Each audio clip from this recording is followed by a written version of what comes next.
Pour vivre une relation de couple épanouie, il y a 3 mots essentiels. Merci, s'il te plaît et désolé.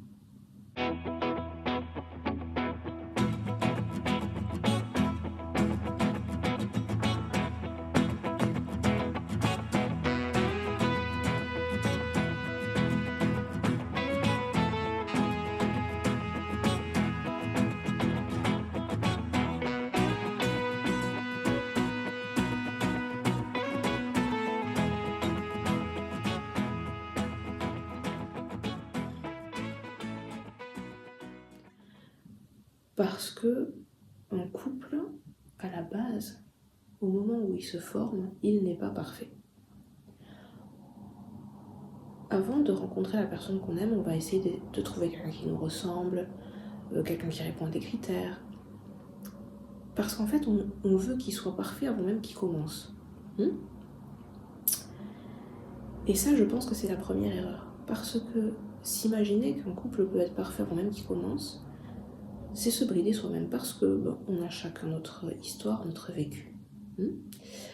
À ce moment-là, quand on demande à l'autre finalement d'être plus parfait que soi-même, on peut aussi se dire que c'est au même moment où on va commencer à cacher des choses à l'autre. On va pas oser lui dire des choses, des failles que l'on a, des blessures que l'on a eues. Et on peut avoir des réactions parfois à certains comportements que cette personne a qui vont être entre guillemets exagérés. C'est pas qu'ils sont exagérés, c'est que on voit chez lui ou chez elle quelque chose qui nous rappelle un moment passé douloureux qu'on n'a pas traité. Du coup, on peut s'emporter, se mettre en colère, avec ou sans raison. Pour autant, dans une relation de couple, ce qui est sûr, c'est qu'une discussion apaisée vaut mieux qu'une dispute où les mots vont fuser dans tous les sens. Mais ne pas accepter ses failles, c'est déjà mettre à mal son couple.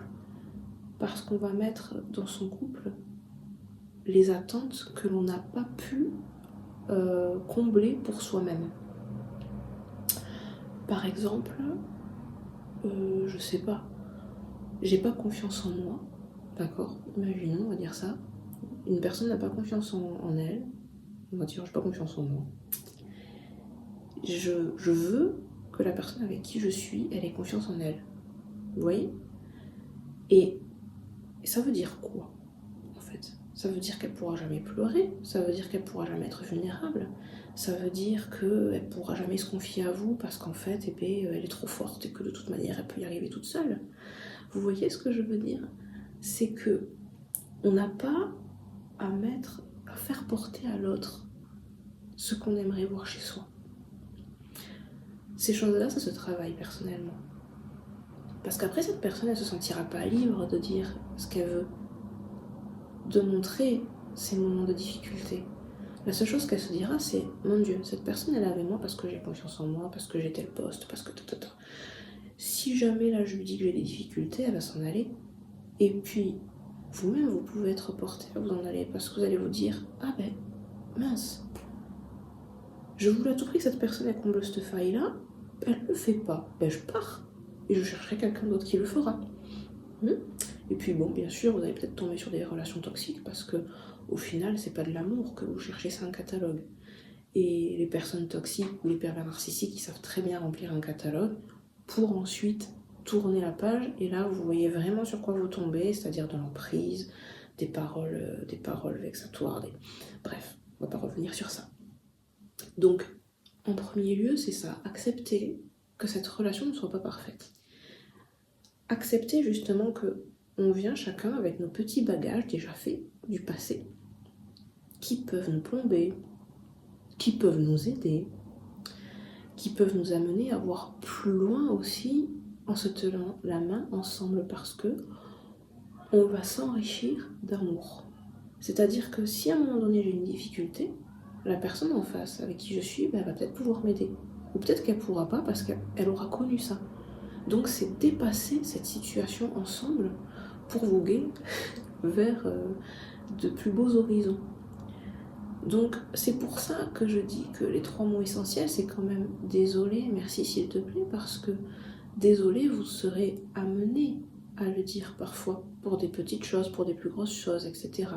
L'important c'est que ça vienne du cœur et que vous soyez vraiment désolé, que vous ayez envie de faire des efforts, d'apprendre l'un de l'autre, de vous comprendre aussi, et d'être aidé si jamais vous avez besoin. On a le droit à une sirène aujourd'hui.